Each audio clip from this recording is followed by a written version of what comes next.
byari kuba byiza ahubwo iyo mumbaza ngo ibyo ndya kuko ibyo ntarya hafi ya byose ntago mbirya.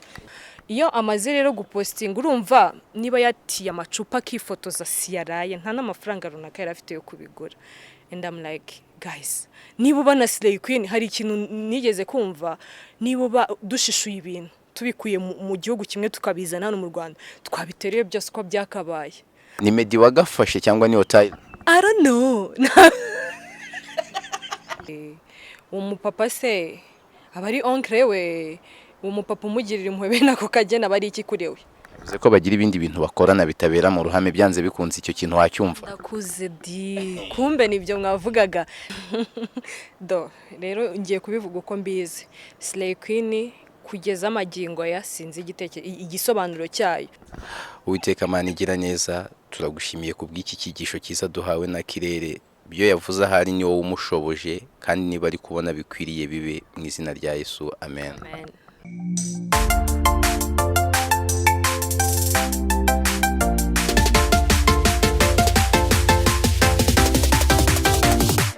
Hello, muraho neza. Nitwa Nkuye Ibula Kakuleka Tindo Masumbuku number 1 Yves. Hari Khalifa Lion ku mashusho.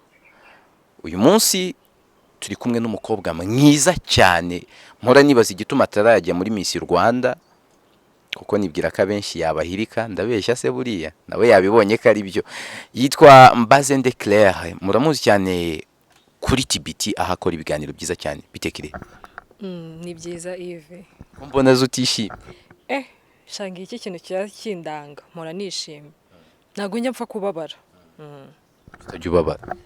Oya suko ntababara ahubwo nirinda, sinavuga ngo nirinda ibimbabaza ahubwo nirinda kubiha umwanya. Bivuze ko mpora ntangazwa no kuba ntarakubona ku rutonde rw'abahatanira ikamba rya Miss Rwanda, mbona sinzi.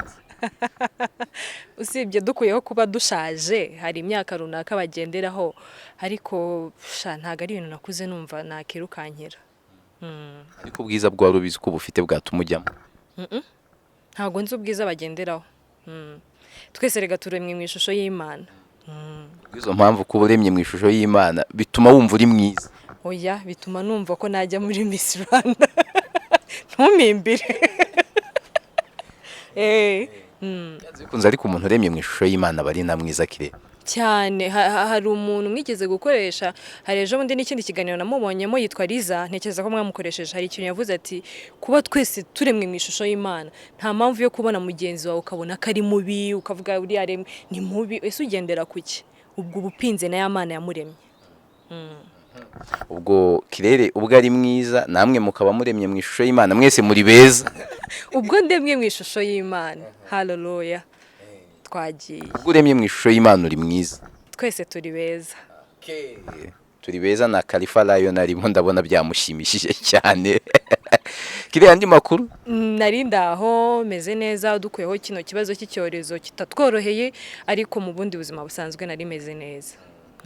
Ameze neza mu mutima biranagaragara inyuma. Yambaye inkweto nziza cyane, y'inkweto yitwa bon, ibintu by'inkweto rero ntago njya mbimenya, ariko ntekereza ko ari boots. Ni mu bwoko bwa boots. Falayon aradufasha. Wambaye ipantaro n'ikindi kintu kimanuka ntazi ukuntu cyitwa. Ndagowe. Bon, ni ipantaro y'umukara, akangaka bakita nakajiri, namwe abasore mujya mukambara ni nkako kawe nubwo ariko we gafatanye n'ishati. Ni ibyo ngibyo n'umupira mo imbere usanzwe. Amazina bifite nyine nakajiri, ipantaro y'umukara n'umupira usanzwe biri simple by'igihumbi hano hepfo Nyabugogo. Igihumbi $1. Oya, igihumbi nyine cy'amanyarwanda. Ubwo bisobanuye ko wambaye ibihumbi 1 2 3 4 hafi aho. Ngo uyu mukobwa ngoye. Abandi bambwira ibibanza bakambwira amamiliyoni, we ngo yiyambariye 5 ariko ntago ari byo. Reka nkubwire hari abantu bajyaho bakabeshya. Abakobwa ntekereza ko akenshi tuya duhendwa mu myambarire. Ushaka kugenda ugakubitana n'agapantaro cy'atanu, ariko abantu banini ibyo biba bitugoye kuko umuntu munini kugira ngo ubone umwenda ugukwiriye. Icyo kibazo se tuzakibazaho na Juliet. urawugura akakubwira tuzi igitambaro kugira ngo kiboneke cy'umwenda ugukwiriye ati ni nka metero zingahe kuko ati none se mana mbizire ni ikibazo. Ubundi nakoresheje umukinnyi wa filime akaba n'umuproducer yitwa Sikitu arambwira ati we n'ikarisa ajya kuzidodesha kwacinara yose ikariso ni ikibazo. we uziko nibutse kire ubu numvaga naza ahantu ibitekerezo biri uziko nakubonye muri video y'indirimbo we iyo video se niyi Dusuma yego mwarambonye buriya ariko ntekereza ko iri atari video y'indirimbo nka kuno bafata umukobwa bakamujyana muri clip video. It's a lyrics video kugira ngo wenda n'abantu bakureho misunderstanding cyangwa ababyibaza uko byagenze. Ni lyrics video nk'uko ushobora kuba twicaye hano mva karirimbo kagiyemo nkifata ka video nkaba nagasharinga kuri Instagram yanjye cyangwa TikTok. Sinzi ubwo ko byaje kurangira kavuyeho kageze muri ya lyrics. uri kubigira ibintu byoroshye cyane uzi ko kugaragara mu ndirimbo ya Meddy na Otail biriya bintu birakaze kire utabigira n'ibintu big issue kuko nanjye sinzi uko nagezeyo nuko nakubwiye kuba nafata ka video nkaba nagashyira kuri Instagram yanjye sinzi uko kabagezeho bagashiramo nk'utundi twose. Ni ibintu biri simple pe kidasanzwe kibiri habe n'iki na kimwe. ni Meddy wagafashe cyangwa ni Otail I don't know. Hubwo reka mbasaba akantu muzadushakire nk'abo bahanzi yaba Otail cyangwa Meddy mu mubazi uko byagenze kugira ngo iriya lyrics video ikorwe ariko shasimbizi pe nankubeshye. How did you feel kwibona nyine muri video ya nakita ya lyrics imaze kurebwa n'amamiliyoni angahe ukibona how did you feel by'umwihariko ya Meddy sha ewe cyakoze banze hari mission yindi mufite uzi nkubwire nyine at first nabonye udu screenshot twinshi and I was like cyore ibise none tubyite gute ko sunubwa nyine abantu banzi baziko nkunda iyo indirimbo nayikunze nshaka gufata ka video nkaba nagashira kuri TikTok yanjye noneho abona abantu bari kunyereza udu screenshot ndavuga ati se noneho byagenze bite singiyeho mbona nyine ariko nta nubwo nabitinzeho sinkubeshye nta bintu byinshi nigeze mbitekereza kuko nari mbizi ko ako ka video nagakoze nta n'ibindi bintu byinshi natekereje. Wagashyize kuri Instagram taginga Meddy byanze I didn't tag him ntago nigeze mutaginga ahubwo kari kuri TikTok yanjye. Ntabwo ataginze Meddy kari kuri TikTok yanjye. Meddy muraziranye oya Yesu we ntago tuziranye sha Meddy uramufana ya ndamufana irarya amen. Abantu banzi nk'abana twiganya turonkomeye nibo babikubwira Meddy ya Meddy the band no less abantu n'abantu batatu mfana kuva kera pe byanze bikunze n'ubundi ntago wabura akaririmbo ka Meddy uzi cyangwa ukunda nyine reka twumve ukuntu gakunda ubwo kubyumva ni nkavuge hari indirimbo yitwa Akaramata ndayikunda Yageze nyine ku ibyo byo ntago twabijyamo kuko harabahita bazimya iki kiganiro akatavuga ati turakiye kukireba ndirimba si ibintu bya nawe urabizi subizi rata aha mwita Claire Mbasende mukanya kubera nahise nyine ngira amatsiko yo kukubaza ku ibyo by'iyo ndirimbo ariko wari umaze kuvuga ngo Mutamba tuzamubaza ibyo kubyibuha amakuru ya Mutamba Mutamba ameze neza nyuma y'ubukwe ngira ngo mwana namuganirije mwasanze ameze neza n'ubu ngubu ni umugore ushima Imana. Se ngewe hari ukuntu ntajya mumenyera kuriya biriya bintu abavuga niyo mutari kuri set yatari imbere ya kamera ni kuriya Mutamba bameze nka gute ukuntu Mutamba bafite ibitekerezo wumva bikubita amatwi bikamenagura akubita bangura Mutamba wenda reka ni nabwo mbonye umwanya wo kumuvugaho wenda birambuye.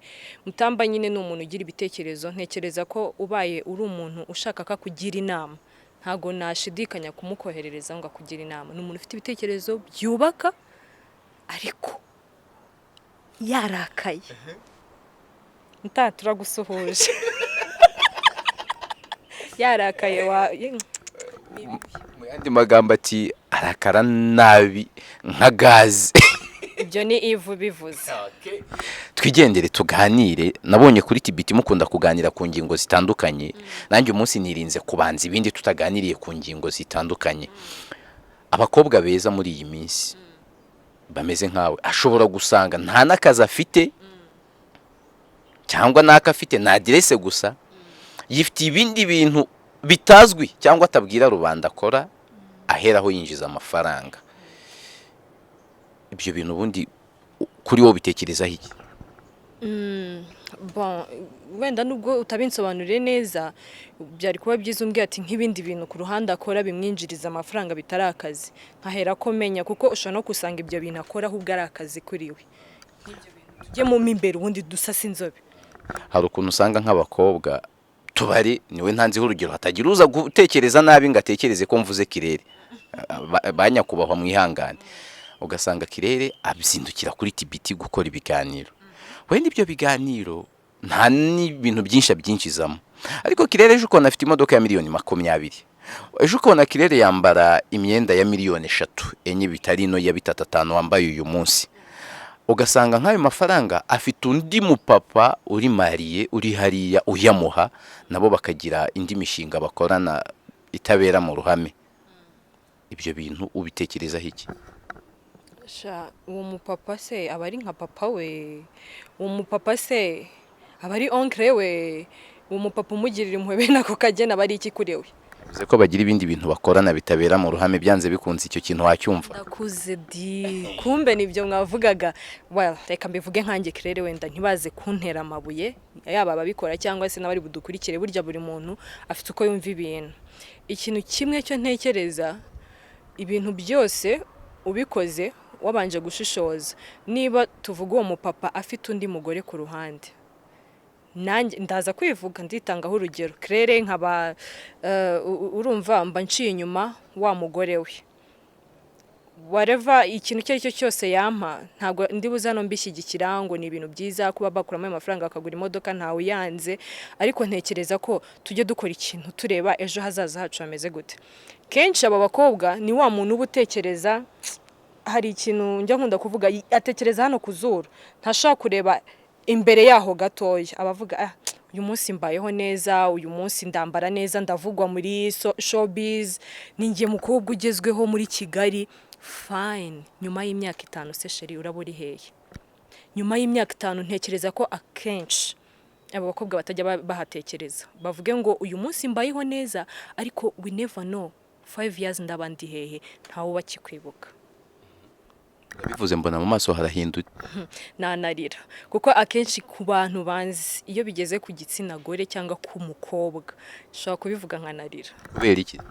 N'abantu ngirira impuhwe ntiretse nanjye ubwanjye, kuko akenshi nyine abakobwa badushinja kuba dutekereza hafi, turabantu dukora ikintu tutabanje gutekereza, ntiturebe ejo hazaza hacu, ariko ntekereza ko bitari bikwiye, hubwo umukobwa yakabaye umwe mu bubaka igihugu. Kirere, uvuze ibyo bintu bishobora gutuma nanjye ntekereza cyane mugani wawe, ngo nawe urabitekereza ugashaka kurira. Uyu munsi iyo wumvishe ijambo Slay Queen, muri wowe Slay Queen ni umuntu umeze gute? Rero ngiye kubivuga uko mbizi. Slay Queen kugeza amagingo ya sinzi igisobanuro cyayo, kuko nagerageje no kubaza abantu kugira ngo numve nabo uko babyumva. Nibyo naringiye kuvuga. Ubundi iyo turebye mu mateka yo hanze cyangwa mu bindi bihugu byagerageje gutera imbere, ba Slay Queen babaho, ariko Slay Queen ugasanga ni wa muntu witunze, ubaho ubuzima bwe, ufite ayo mafaranga ye yamutunga, akamutunga n'imyaka runaka. Let's come here mu Rwanda cyangwa muri sepa mu Rwanda gusa, kuko ntekereza ko no muri Afrika ni ikibazo kimaze kugaragara henshi. Njya mbona muri Kenya babivuga ngo Slay Queens, Tanzania Slay Queens, twagera muri hano mu Rwanda cyangwa muri Afrika ugasanga Slay Queen ni wa muntu ubaho ufaking a life, like ubaho ubuzima butari ubwe. Ngira ngo n'icyo kiganiro twagikoze kuri TBT, usanga ba Slay Queen ni wa muntu ushaka gusohokera muri hano hantu turi, urabona ko ni heza, ugasanga yatsa amacupa y'inzoga runaka, nta nubwo mbanze ubwoko bwayo, akifotoza agapostinga. so byo ntibimureba. Iyo amaze rero gupostinga urumva niba yatiye amacupa akifotoza siyaraye nta n'amafaranga runaka yari afite yo kubigura. And I'm like, guys, niba ubana Slay Queen hari ikintu nigeze kumva, niba dushishuye ibintu tubikuye mu gihugu kimwe tukabizana hano mu Rwanda twabitereye byose ko byakabaye. Niba ushushiye Slay Queen yo muri Amerika baho nkayo nyine ubube mu buzima bwawe nkayo, kuko niba tuvuze ngo let's say ninde Slay Queen, let's say Kim Kardashian, sibyo? Niba Kim ajya hari agaslayinga ni umukire turabizi afite amakampani runaka yamamariza, shishura uko Kim abayeho uze nawe wamamariza ayo makampani, amafaranga konti yawe yuzure, that's fine. Yeah. Uvuze ibyo bintu n'ubundi ndakubaza kuri iyo ngingo cyangwa turayitsa uti baragenda agafata inzoga adafite n'ubushobozi bwo kwigurira zihenze, akajya ahantu ubusanzwe adafite no kwa fodinga ikintu mu bihacururizwa akifotoza agapostinga. Utekereza ko ari iki kibitera? Ni urwigano, bambabarire cyane, wenda nshaka kuba ndibuze kubivuga nkanavuga muri ton iri hejuru, ariko ntekereza ko ari ugushaka kubaho nk'akanaka. Ariko nanone ukareba ugasanga ntabwo uri bubakondane cyane. Iterambere riri kuza rihindura ibintu byinshi, byo turabizi byiza nibibi. So uko igihugu kigenda gitera imbere, ugenda urushaho kubona abandi bagutanze gutera imbere, uko bitwara ugerageza kubigana. Ntekereza ko akenshi biterwa n'urwigano. Ese ubundi inyungu umuntu ashobora gukura muri uko kwiyamamaza no kwishushanya uko atari niyihe? Nta nimwe cyane ko ntago njye nkunda kuvuga ku bintu ntaragiraho experience, ariko ntekereza ko nta nyungu ibirimo. Nkutekereza ko ntago ariko mbitekereza abantu banyumve neza. Bavuga ati bari abantu ni nko kwigurisha no kwimarketinga kugira ngo bakurura abagabo. Ubitekereza iki? Ibyo byo ntago nabimenya pe. Ntago nabimenya, bira tuzashaka bamwe mu babikora tubabaze neza. Ntabo nzi ariko biravugwa. Nkatwe nk'abanyamakuru tuzagerageza gushakisha. Nta kijye kinanira umunyamakuru, I think tuzagerageza. Bamwita Claire, niko ameze nyine yanze kugusubiza hari ukuntu ahita bigenza. Sha namwe murabizi, ndi umuntu uvuga nkimanukira, nako nsigaye nizamukira. Kigira ku gisi? Nkigira mu ijuru. Naje gusanga iyo wimanukiye ushaka kurangira umanutse utazagaruka. Kire ubwo iyo ni imwe muri topic twari tuganiriyeho, kuko nahisemo ko twiganirira ku matopic nabonye hari ari nako mubigenza cyane. Uyu munsi ubona ari ibiki bihari? Wavuze ko uri umukobwa kandi unababazwa n'imibereho y'abakobwa. Ni ibiki ubona uyu munsi wavuga uti ibi bintu mu Rwanda bibangamiye urungano rwanjye kandi nyamara ni rwo rubifitemo uruhare? Ibintu bibangamiye urungano rwa ari twe tubigizemo uruhare. Ikintu cya mbere ni kudakora ku rubyiruko. Njya mbibona ugasanga nk'urubyiruko nyine baravuze ngo akazi karabuze, nakicara nkatekereza. Nk'ubu reka ntange urugero, nkunda kwitanga urugero. Tutaratangira TBT nanjye ndumwe mu bavuga akazi kabuze. Nashobora kubyuka nkavuga na depoje ahantu henshi, ntago bampamagara, aho bampamagaye nkasanga wenda ni makeya, nareba wenda tike nzajya nkoreshamo ibiki byose nkasanga ntibyavamo nkabireka. Fine, nanjye nkaba muri babandi bavuga ngo akazi karabuze. Ariko iyo wicaye ukitekerezaho ukabifatira umwanzuro usanga akazi katarabuze. Hubwo ikintu kiriho ntago urubyiruko dushaka gukora, kuko ntekereza ko mu Rwanda ni hamwe mu bihugu byiza urubyiruko ruhabwa umwanya noneho byagera ku gitsina gore byo kuba rwakora kandi rugakora kandi rugatera imbere. Ntekereza ko rero ikintu cya mbere kimbangamira ni ukuba urubyiruko dukunda kwicara tukavuga ko akazi kabuze kandi tutagerageje. Navuze cyane abakobwa. Navuze cyane ku bakobwa. Especially n'abakobwa, yandi umukobwa kandi ni nabo benshi ugusanga badakora. Nibo benshi usanga badakora avuga akazi karabuze. Urumva abakobwa rero ukuntu duteye, ndaza kumena amabanga. Turi abantu nyine dushaka kubaho viyoroshye, ubuzima bworoshye tutavunitse. Rero umukobwa iyo muzanye ibintu byo kuvunika ntago byavamo. Ntago mushaka kuvunika? Ishaka kubaho oya twe turavunika honestly, nawe urabizi wenda. Wewe personally ndabizi ko uri umukozi, ndi kuvuga abakobwa. Yeah, exactly, abakobwa en general. Yeah. Siho hahera kujya gusireyinga se cyangwa no gukora ibindi bintu umuntu ashobora gucuruza ibintu ataranguye?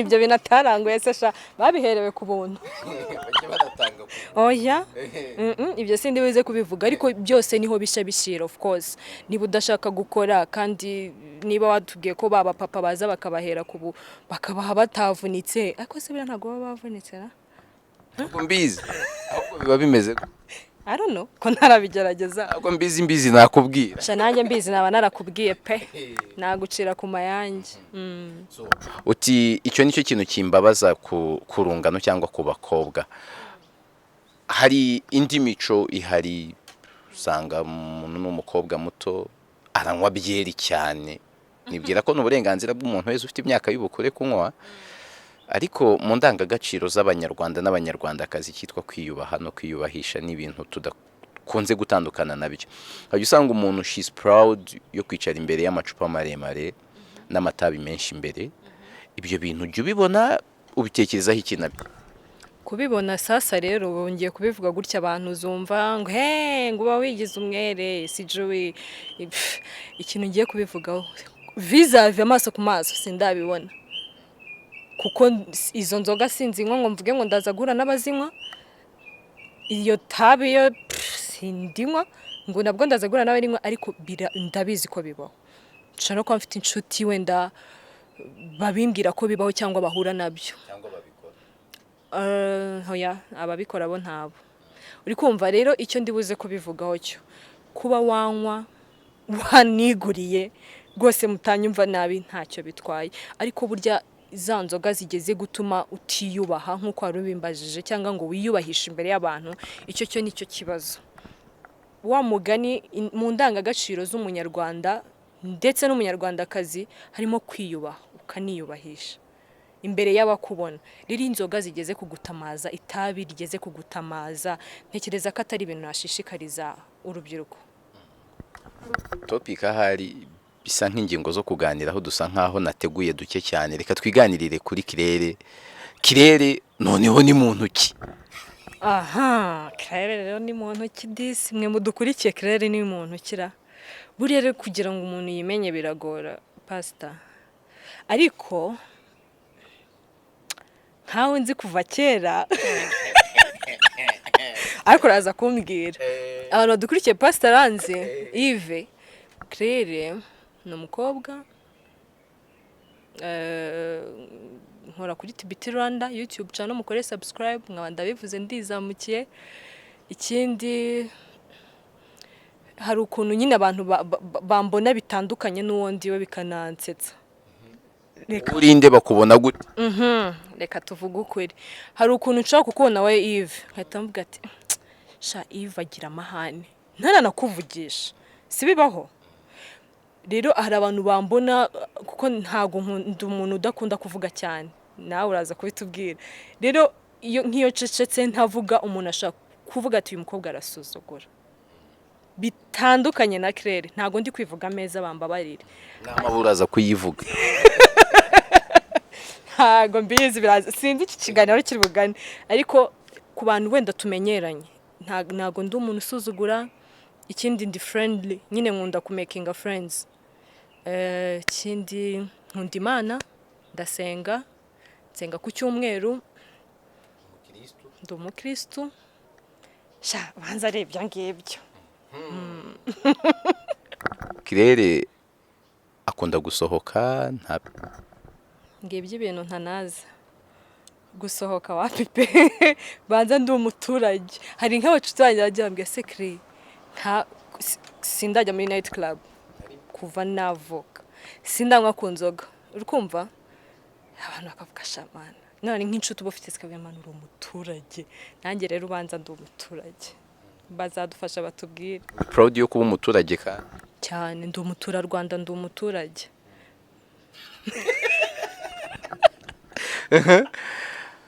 ese ni ikibazo kuba nyine umukobwa adakunda gusohoka kuko simbikunda pe nk'ubu iyo nzi ngo nta kazi dufite I enjoy kuba ndi mu rugo nanone sinkunda rwose ugakora iki nkunda imiziki numva filme zo naje gusanga ari ibindi ariko nkunda imiziki ndi mu rugo nyine nkumva utwo turirimbo nkakora uturimo two mu rugo ibyo biba bibaye umugani wawe ngo hari igihe abantu bakubona bakakwitiranya bakagufata uko batari, nk'umurimo wo mu rugo ushobora kuba ukora abantu bashobora kudatekereza ko ari umurimo rwose ukunyura kandi unakunda, ni nk'uwuhe? Guteka. Ndateka ngo ngwino urore. Akenshi ariko nzi guteka ibintu nkunda cyane cyane, nyine ibintu nkunda akenshi mba nzi kubiteka byatari, ariko no guteka ndabizi en general. Undi murimo nuwese gukora amasuku, nabyo ndabikunda. Wakunama koko ugatorosha cyangwa ugakora?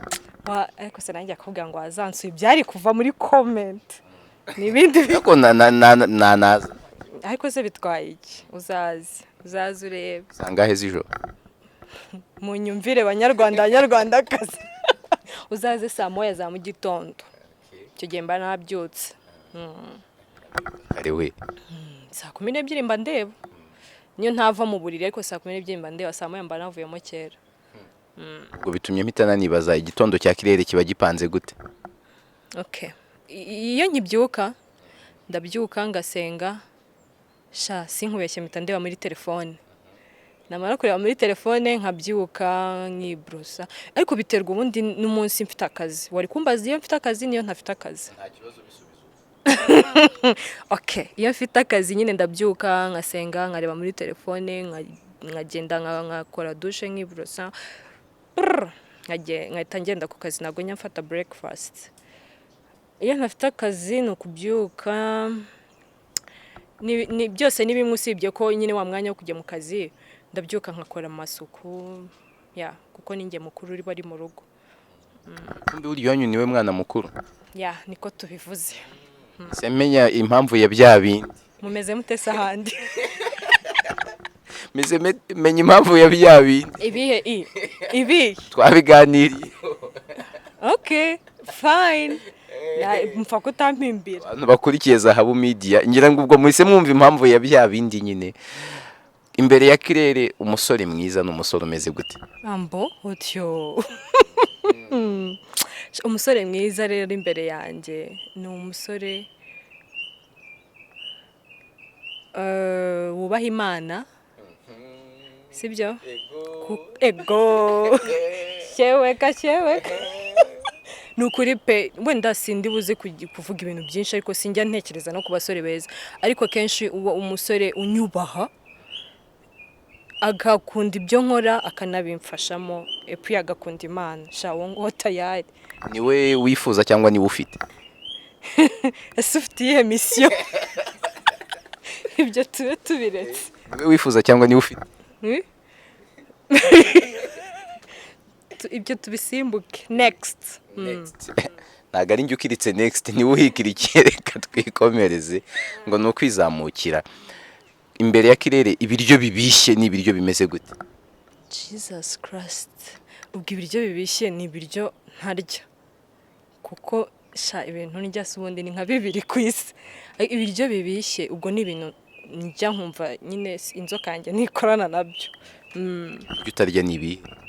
Byari kuba byiza ahubwo iyo mumbaza ngo ibyo ndya, kuko ibyo ntarya hafi ya byose ntago mbirya. Inyama ubwoko bwose sinzirya, ukuyemo ifi akoko barakazi. N'inkoko ntago? Ntago nyirya. Mpamvu udasohokana amaze kuyumva. Abantu basohoka baba bakunda inkoko. Ubuse Juliet kadasohoka kandi arya inyama, amukunzi. Ese akunda inyama? Mbabarire. Nta sinzi. Nibyo. Ibyo nyine narimbajije ibyo urya. Byinshi ari ibyo utarya, reka turebe ibyo urya nibyo bike. Ibiryo bya Kinyarwanda hafi ya byose, ubwo no kubijumba, imyumbati ndabirya. Siko n'umuceri, ibirayi ndabirya. Ariko bya biryo ubona nyine by'ibiva amahanga nakwambia ukwere. Wapi kabisa. Kubera iki utabirya? Niba ari gukura urabona ikintu iyo wakuze ukibona cyangwa ugira ndi umuntu udakunda gutestinga ibintu bishashe mu buzima bwanjye, navuga ko ariyo mpamvu. Ndi umuturage. Uyu muturage turi kuganira yangoye cyane. Urumva ni umuturage wa mbere ungoye mu baturage bose twaganiriye. Nukuntu ari njye muntu utanga ukuri. ntago njye nca ku ruhande. Ni umuntu uzi gusubiza cyane ku rwego bingora kukubaza. Gusubiza byo wenda ntawamenya ahubwo banza naba nishimagije cyane, ariko ntekereza ko ntago nyapfa kubeshya turi kuganira n'umuntu. Nzi kwitera amarangi. Ntawamenya. Kirere uyu munsi waguhereza ububasha, turi kugenda tunagana ku musozo na cyane ko wambwiye ko mu kanya ufite akandi kazi kenshi, nanagushimira ku mwanya waduhaye. Uyu munsi wakubwira ngo ufite ububasha bwo kugira ikintu uhindura mu isi, byaba mu bantu byaba mu bihari, wahindura iki? Uzi ikintu cya mbere nahindura? Urwango ruba mu bantu. Ibi bintu impamvu mbivuze, ureba ugasanga isi kuba hari aho itagera akenshi biterwa n'urwango ruba mu bantu. Njye nawe uko turi kuganira dushobora kuba turi kuganira duseka, ariko you never know ikiri mu mutima wanjye. Shaka kuba n'urugero naguhagarika twitangaho urugero kugira ngo nadukurikiye, kuko sinavuga harya ni Khalifa mwenye Khalifa cameraman, ntago namuvuga koko akenshi ntago tuziranye, ariko nkawe turaziranye. Nagira ngo nkubwire ko n'inshuti magara ubwazo hari imwe muri yo ibigiriye urwango ngenzi yayo. Uzareba impamvu nase nuko cyo utera imbere, za nshuti zawe zose zakubaga hafi hakaba hari za zindi zitagusupportinga. Nk'ubu guno watangiye Zahabu Media, hari abantu baguca intege kandi utatekerezaga ko bashaka kuguca intege kugira nta hantu bizagera, ibintu nk'ibyo bose akaba atayifungura mu kanya kareba iyo umunyamahanga atanazi. Exactly, atanagusharengera. Kubera iki? Rwa rwango ruba mu bantu, umuntu utifuza ko wagira aho ugera, umuntu utifuza ko isi yaba nziza. Mana mfite ubushobozi, abantu bose nabaho urukundo, birega birananditswe muri Bibiliya. Urukundo n'ikimana idusaba. Ibaze rero isi yose ifite urukundo, uhura n'umuntu akagusekera akamana kakwishe, n'igiki kitabase mbarumbwire. Bazana urukundo mu bantu. Mana cyane, urwango ni ikibazo kandi ubona rweze. Shana abadukurikira arabizi urwango. Nose ibaza aho abantu bamarana, twirirwa twumva mu bihugu bitajya bigira amahoro, birirwa mu ntambara, n'igiki kibitera? N'urwango. Amen. Uwiteka Mana igira neza, turagushimiye ku bw'iki kigisho cyiza duhawe na Kirere. Byo yavuze ahari ni wowe umushoboje, kandi niba ari kubona bikwiriye bibe mu izina rya Yesu. Amen. Murakoze cyane. Aha dusoreje iki kiganiro, namwe mwakoze abo twabanye. Yakoze cyane Khalifa Lion, yadufatiye amashusho. Umutumirwa wacu yari Claire Mbazende. Nizere ko n'ubutaha nitubakenera muzitabira. Tuzitabira, ariko tutarasoza akantu kamwe nashaka kuvugaho, wagiye unyibagiza ndakibagirwa. Hari ikintu kimwe nashaka guhaha abantu kuri, sibyo? Kimaze n'iminsi kimbangamira, wenda tuzagikora no kuri TBT tubivugeho, nawe twagutumiye. Hari ikintu kijyanye n'abantu batanga commentaire mbi, sibyo? Mbabarire cyane kuba nkagariye twari dusoje, ugasanga umuntu avuye kantarange ntakuzi, ntazi Claire ni muntu ki, ntazi Yves ni muntu ki, ntazi Khalifa ni muntu ki, arakumanutse ye. Bitewe na cya kindi nakubwiye ngo umuntu arakureba akakwitiranya, akakuvuga nabi. So banyarwandakazi, mind your business. Ikindi twige kugirana inama privately. Sinibaza ko niba hari ikintu ubona kuri Claire kibikuzuka byasasa epfo hari ari ikintu cyanyacyo, nta n'uruguzi neza niba nzahinduka uko bishaka, beraka umbwire bino na bino, cyangwa se wimanukire. Natanga izo nama tudase. Hari igihe umuntu yibwira ko bitumye nanjye mba umutumirwa mu kiganiro natumiyemo abandi. Hari inama zirutwa no guceceka. Umuntu akaza Claire agasiga gukomerekeje, kandi wenda we byamakosa abakozi warugamije neza, urumva, wagasiga gukomerekeje. Ikintu twita inama kibanze mu rukundo n'ubumuntu, none tubone gutanga inama natwe tugamije neza. Sibyo Kire, sibyo washakaga kuvuga? Murakoze cyane kunyongera. Nabyo Uwiteka byumve ko ari byo byifuzo byawe, adushoboze. Nabivuze ko Khalifa Lion ari ku mashusho, nawe namuvuze kenshi, ubwo nidusoza ikiganiro ashaka uko angenza. Yakoze Kirere, yatwemereye ko ubutaha tuzahura. Ngewe rero nitwa Nkuye Ibula Kakuleka Tindo Masumbuku nambaro 1 Yves, ndi cyamamare cyane cyane mu gipangu ntuyemo.